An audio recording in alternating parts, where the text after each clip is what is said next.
По лист от писалка потече една мастилена синя река. Нашата приказка извора рече, течащ от почерк на обща ръка. Аз казвам, нека я държим. Ти казваш, нека я пуснем. Но помня не бе примирим. Духът ти обичащ и чувствен. Внимава, ти опита се за нас. Думи изтекли криво, немило. С коректор покрива в същия час, потапяйки пак върха в мастило. Аз казвам, нека я държим, но мисля, нека я пуснем. Дари ни със спомен цвета и син, до бели сърца, щом допуснем. Подпис остави на моята душа, усмихна до него мъничко слънце. Запазихме писани нашите сърца и покълна любовното зрънце.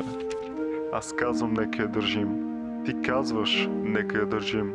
Завършихме разказа обща раздяла, с учебната раница, така извехтяла. Страница нова тогава разкрихме, страница с бяло ужасно лице.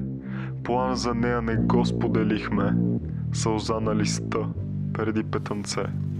Аз казвам, нека я държим. Ти мислиш, трябва да я пуснем. Запушен бе стария комин, дим мръсен нахува в гърдите. Давим се в празна чаша мастило, а сред стените вече черни. Тъй трудно се диша, въздух гори и нищо здраво не би се родило. И я пуснахме. Меко се сведе, перо, легна на груби дъски, а всички страници наши пушекът тежък падна и скри. Не написахме книга, 10 листа, краси ги река. В живота били сме си, само глава.